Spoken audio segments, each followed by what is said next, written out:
Imagine standing before a temple that has weathered thousands of years of storms, earthquakes, and the slow passage of time, yet still rises with a majesty that takes your breath away. These are not ordinary buildings. They are monuments to belief, to power, and to a kind of wisdom that often feels far beyond what we think possible for the ancient world.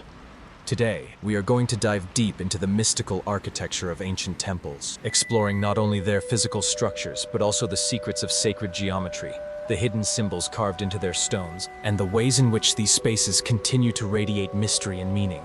Let's begin in the heart of Greece, where the Parthenon dominates the Acropolis of Athens. At first glance, it looks like a simple rectangular building with rows of columns. But step closer, and you'll notice something that reveals the genius of its creators. The columns are not perfectly straight. They swell slightly in the middle, a subtle curve known as entasis. The floor of the Parthenon is not flat but gently arched. Why? Because the ancient architects knew that the human eye plays tricks, and perfectly straight lines appear distorted when viewed at a distance. So, they deliberately built in these corrections to create the illusion of perfection. This is not just mathematics. This is sacred geometry at work, a blend of science and art designed to create a structure that feels divine. Now, shift your imagination eastward to India, where temple architecture reached levels of complexity and symbolism that still amaze scholars. Take the Kandariya Mahadeva temple in Khajuraho, built in the 11th century. Its soaring spire is said to represent Mount Meru, the mythical mountain at the center of the universe in Hindu cosmology. Every carving, every sculpture tells a story. Erotic figures, divine beings, and mythological creatures dance across the walls. On the surface, they may seem like decoration, but many believe these are coded teachings, symbolic guides to spiritual enlightenment. The temple itself becomes a cosmic diagram, where every doorway, every hall, and every shrine is aligned with cosmic principles. And then there's Angkor Wat in Cambodia. Even if you've never been there, the name alone stirs the imagination. It's the largest religious monument in the world, covering over 400 acres. But its size is not its only secret. Angkor Wat is aligned with the solstices and equinoxes. On the morning of the spring equinox, the sun rises directly over the central tower. Was this an accident? Of course not. The architects of Angkor Wat encoded the rhythms of the cosmos into their design, turning the temple into a giant calendar in stone. Even the measurements of the temple are symbolic, reflecting cycles of Hindu time, yugas, or cosmic ages, that span millions of years. When you stand in its galleries, you are not simply in a building, you are in a map of time itself. Now let's journey to Egypt, where temples rise like frozen rays of the sun out of the desert sands. The Temple of Karnak, near Luxor, is a place that feels less like a ruin and more like a living labyrinth.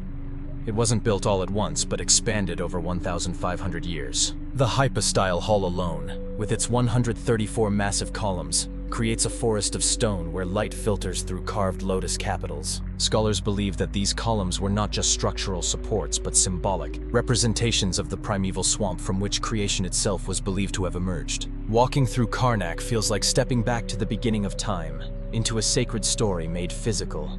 And just like Angkor Wat, Karnak too is aligned with celestial events. During the winter solstice, the rising sun shines straight down the central axis of the temple, flooding it with golden light. Across the ocean, in Mesoamerica, ancient temples tell a different but equally powerful story. The Temple of Kukulkan at Chichen Itza, also known as El Castillo, is not only an impressive pyramid, but also a spectacular astronomical instrument. During the spring and autumn equinoxes, the afternoon sun creates the illusion of a serpent slithering down the steps of the pyramid as light and shadow interact with the carved serpent heads at the base. This was not mere coincidence, it was a carefully engineered performance of stone and sunlight. A way of bringing myth to life. The people gathered to witness not just a shadow play, but the return of the feathered serpent deity itself. This is architecture as living theater, connecting human beings with cosmic rhythms in ways that still send shivers down the spine.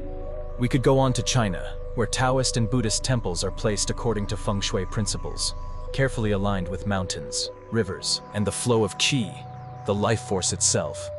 Or to Japan, where Shinto shrines embody simplicity and harmony, often rebuilt every 20 years to maintain their spiritual purity. Or to the temples of the Maya, hidden deep in the jungles of Guatemala, where towering pyramids like those in Tikal seem to rise above the treetops like stairways to the heavens. What all these sacred spaces share is a profound understanding that architecture is not just about shelter or aesthetics. It is about connection. Connection to the gods, to the cosmos, to the deepest rhythms of nature and the universe. These temples are not just buildings, they are carefully constructed gateways, thresholds between the human and the divine. And let's not forget the art. The mystical art of ancient temples is not simply decorative, it is instructional. Look closely at the mandalas carved into the walls of Indian temples, or the lotus flowers that bloom across Egyptian stone, or the spirals and geometric motifs hidden in Greek friezes. These are not random. They are coded messages, visual prayers, keys to unlocking deeper truths. Sacred geometry, circles, squares, triangles, and more, was believed to reflect the very order of the cosmos. By building with these forms, architects were aligning human spaces with divine order. When you stand inside such a space, you are not just in stone, you are standing inside a cosmic idea made manifest. The question that lingers is, how did they do it? Without modern technology, without computers or advanced tools, how were ancient builders able to align massive stone temples with astronomical precision, move colossal blocks of stone, and encode layers of symbolic meaning into every corner? Some argue that ancient knowledge of geometry, astronomy, and acoustics was far more advanced than we give them credit for. Others whisper of lost civilizations, forgotten sciences, or even help from beyond. Whatever the answer, the effect is undeniable.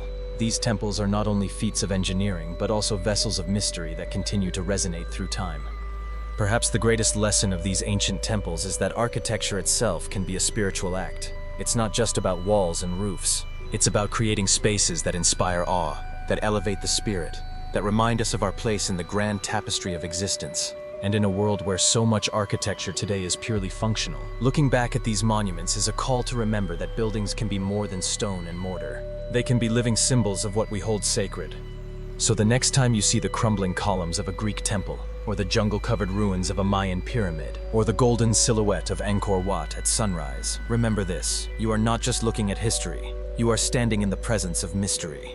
A mystery that whispers of the connection between earth and sky, between human hands and divine vision, between time and eternity. The architecture of ancient temples is not a dead relic. It is a living invitation to wonder.